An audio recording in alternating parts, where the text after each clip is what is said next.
There's nothing cooler than the undead. And I'm not talking about vampires. I'm not talking about 1, 2, 3, creepy Count Dracula who taught us our numbers on Sesame Street. I'm certainly not talking about the tween icons on Twilight. And don't even get me started about Buffy the Vampire Slayer. Vampires are aristocratic creatures with roots to the old world. They are un-American and uncool. But zombies are as American as apple pie, blue jeans, bad credit scores, and childhood obesity. Sure, the basic notion of zombies came to the New World through Africa, but so did soul food and jazz music. It doesn't make them any less cool. Zombies are pure Americana. And what makes the more than 6,000 zombie books and dozens of zombie videos and movies interesting is the love-hate relationship that the living have with the undead. Zombies are a threat to the living. They're monsters, after all. But they're not a threat because of their raw power. They're a threat because of the living's reluctance to address them, to kill them. Think about it. Zombies are our ancestors. They're our relatives. They're our founding fathers and founding mothers. They're our heroes. They're our lovers. And not everybody has the heart to cut grandma's head off, even if she's trying to eat your brains. No American thinker was more familiar or took more seriously the zombie dilemma than the sage of Monticello, Thomas Jefferson. Third President of the United States of America, principal author of the Declaration of Independence, founder of the University of Virginia, Thomas Jefferson was also the nation's founding zombie slayer. Jefferson took the zombie threat seriously. To him, the zombie threat was immediate, it was real, and it was a threat to the very foundation of American democracy.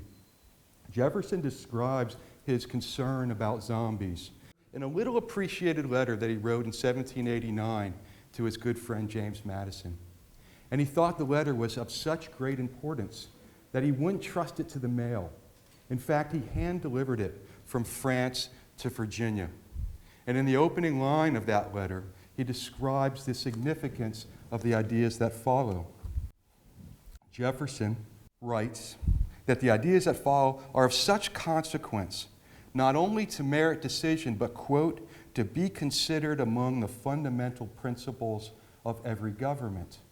It turns out that Thomas Jefferson had discovered another one of his self-evident truths.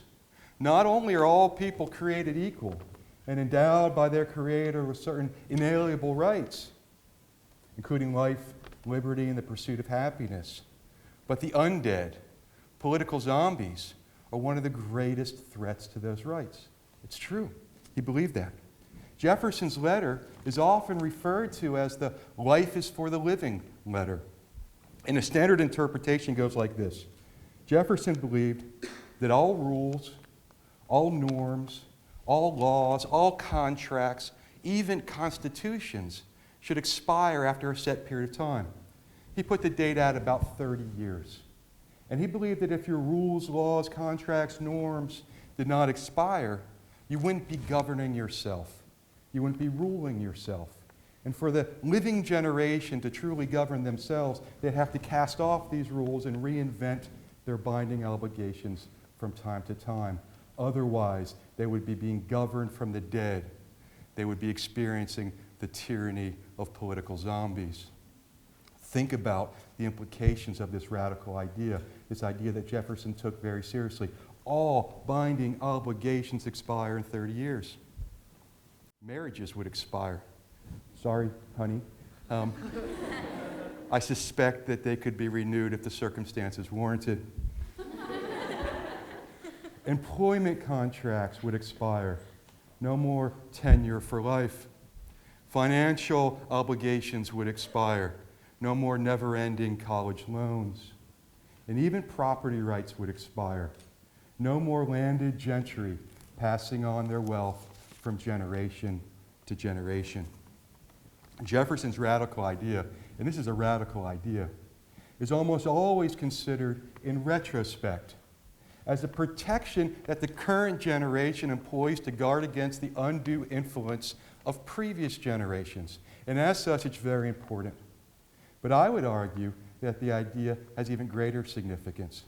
Greater significance for the environment, greater significance for the planet, and possibly greater significance for the future of mankind, when considered prospectively.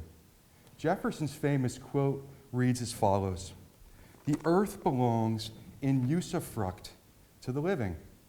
And you would understand why modern scholars might want to omit the arcane word usufruct if it wasn't so profoundly important to his message and to the future of the planet. Usufruct comes from the Latin, usus meaning use, and fruct or fructus meaning fruit. And the idea was very simple.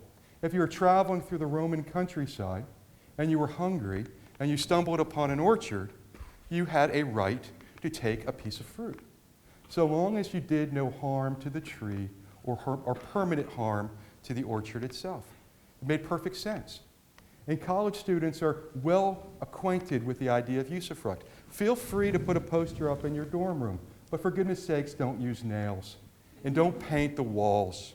Don't do any changes that will outlive your brief time there. Looked at this way, Jefferson's idea takes on new meaning. Rather than a justification for the living to do with the earth as they please, the concept of usufruct implies limits on the current generation. Yes, we, the living generation, have a responsibility. No, Jefferson would argue we have a duty to cast off the influence of previous generations. But we, the living generation, that sliver of humanity that exists on the earth at any given period of time, also have a responsibility to the generations that will follow us. Jefferson's ethic does not only prohibit past generations from stealing from us, it prohibits us from stealing from our grandchildren. And to take Jefferson's ideas seriously, and I challenge you to, is to come to terms with the grave intergenerational injustices that have been inflicted on our generation. Jefferson would remind us that our forefathers had no right to hunt the passenger pigeon, once the most numerous bird in all of North America, if not the world, to hunt it to extinction. No right to flood the nation's green cathedrals in places like Glen Canyon. No right to create nuclear legacies that will last thousands of years. No right to rob our children of the bounty of Chesapeake Bay. No right to drain the Florida Everglades and to pave over natural wonders from coast to coast. Anybody interested in joining me in an intergenerational class action environmental lawsuit against our grandparents? But Jefferson also reminds us that today's victims of environmental injustice are tomorrow's perpetrators of ecological genocide. We have met tomorrow's zombies, and they are us. Jefferson would require no EPA studies, no United Nations reports to know that the current generation has no right to remove the tops of mountains, that the current generation has no right to frack the Pennsylvania landscape, no right to destroy our oceans, no right to genetically alter life on Earth, no right to carbon-emitting fossil fuels, to reckless wildlife management policies, no right to endless population growth on a finite planet. Listen carefully, and you just might hear the zombie of Thomas Jefferson scraping, no banging, on the underside of his oversized tombstone at Monticello, demanding that we take our intergenerational responsibilities seriously, challenging us to live our lives differently, challenging us to take care of our responsibilities today without stealing from future generations. How ironic that Jefferson's long-forgotten idea, his message from the grave, might be the greatest hope for future generations from the unrelenting tyranny of the present.